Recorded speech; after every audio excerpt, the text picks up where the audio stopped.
जो सामान रखने का जो तरीका है वो दूसरे सफ़र से मुख्तलिफ है। 3 स्टार और 4 स्टार होटल होते हैं तो स्पेस जो है वो कम होता है। तो अगर आपने सब सूटकेस खोल लिए तो वहाँ बड़ी परेशानी होगी। अब आपने दोनों खोल लिए जबकि खोलने की ज़रूरत ही नहीं थी। तो ये एक बहुत बारीक पॉइंट था, तो मुझे आपको बताना था। अब दूसरी बात ये कि आप सफ़र को निकलेंगे तो आपको हैंड बैग में क्या क्या रखना है। आज मैं पैकिंग का तरीका बता रहा हूँ कि हज की पैकिंग कैसे करनी है आपको। ये देख लीजिए। और से इसको रैपिंग करने के बाद आप फ्री हो चुके, आपका लगेज तैयार है। मुस्तफा मैं तालिब सुबहानी एक नई वीडियो में आपका खैर मकदम करता हूँ। आज की जो वीडियो है ये स्टेप बाय स्टेप हज ट्रेनिंग पार्ट 4 है। आज हम इस वीडियो में बात करेंगे कि हज के लिए सामान की पैकिंग किस तरीके से करनी है। देखिए, और सफ़र के लिए जो आप पैकिंग करते हैं वो तरीका अलग होता है, लेकिन हज के लिए जो पैकिंग होती है उसका तरीका अलग होता है। वो अपने तजर्बे की बिना पर मैं आपको बताऊंगा। और पिछली बार भी मैंने बताया था तो लोगों ने बड़ा अप्रिशिएट किया था, बड़ा नवाजा था।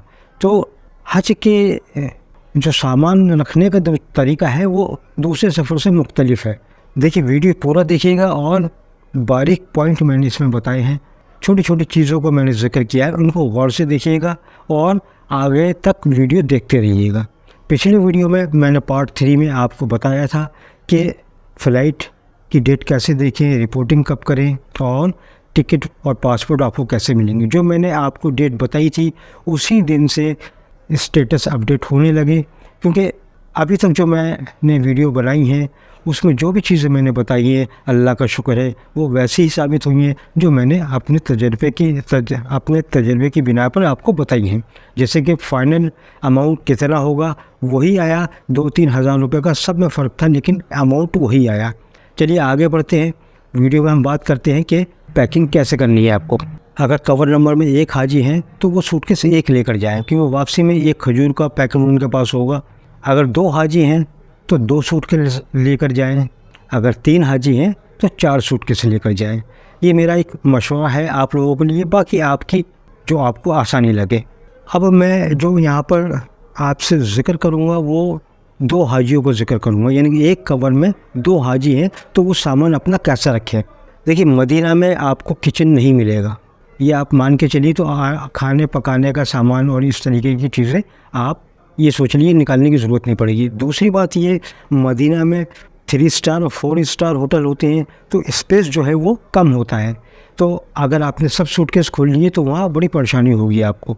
इसलिए मैं आपसे एक बहुत इम्पॉर्टेंट पॉइंट बताने जा रहा हूँ कि अगर 2 हाजी है तो एक सूटकेस में मदीने का सामान रखें और एक दूसरे सूटकेस में मक्का के लिए सामान रखें। अब 8 दिन आपको मदीना में रहना है तो आपको क्या क्या चीज़ें ज़रूरत पड़ेंगी आप एक सूटकेस में रखें। जैसे कि 2-3 जोड़ी कपड़े, 10 दिन की दवाएं, सन ग्लासेस या आँखों के चश्मे, 1 जोड़ी स्लीपर, कुछ ड्राई फ्रूट्स, बिस्किट्स, नमकीन वगैरह रख लें। चाय बनाने का सामान, चाय की पत्ती, शक्कर, दूध, नेल कटर, छोटी कैंची, छोटा चाकू और एक जो इंटरनेशनल सॉकेट मैंने बताया था चपटी पिन वाला, वो भी रख लें।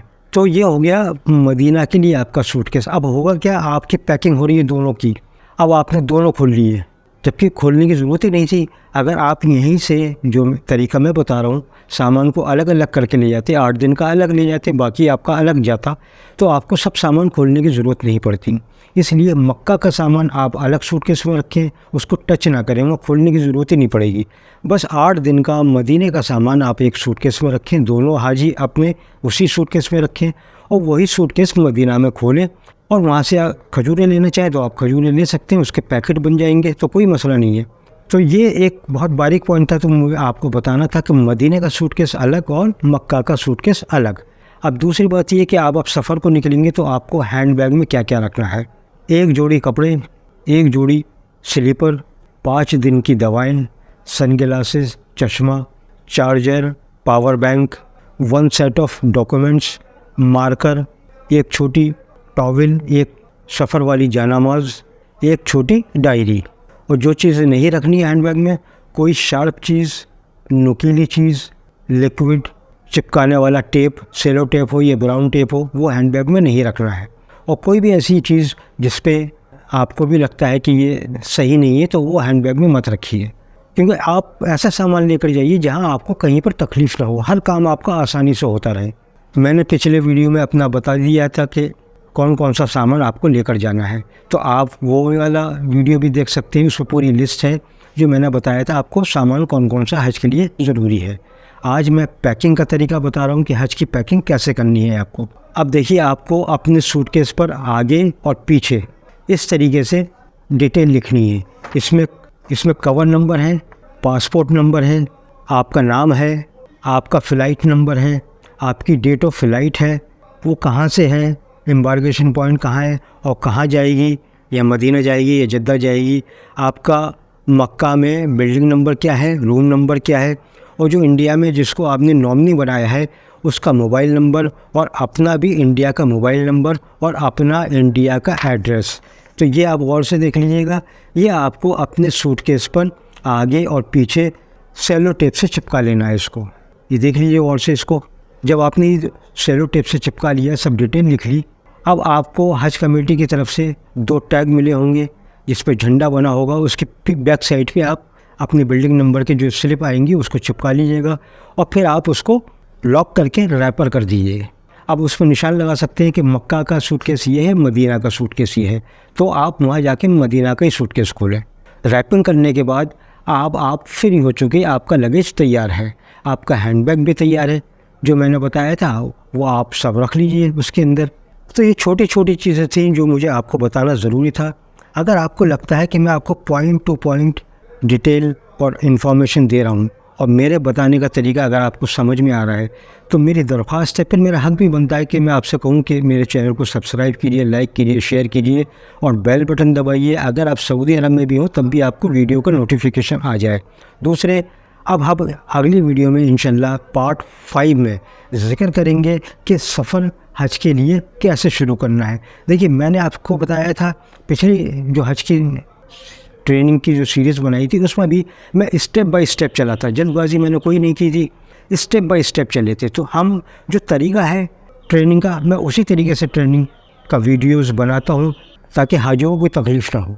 तो वीडियो पूरा देखिएगा और तमाम वीडियो पूरे देखिए कीजिएगा। अब हम दुआ कर रहे हैं क्योंकि डेट आना शुरू हुई है हाजियों की कि अल्लाह उनके सफ़र को आसान कर दे, उनकी एक एक इबादत, एक एक दुआओं को कबूल फरमा ले, और जो आप उनसे दुआओं के लिए कहें अल्लाह उनको कबूल फरमा ले।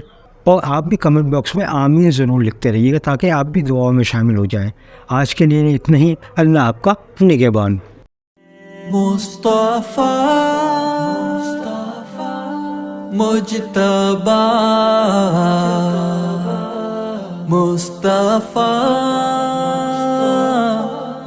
मुज्तबा।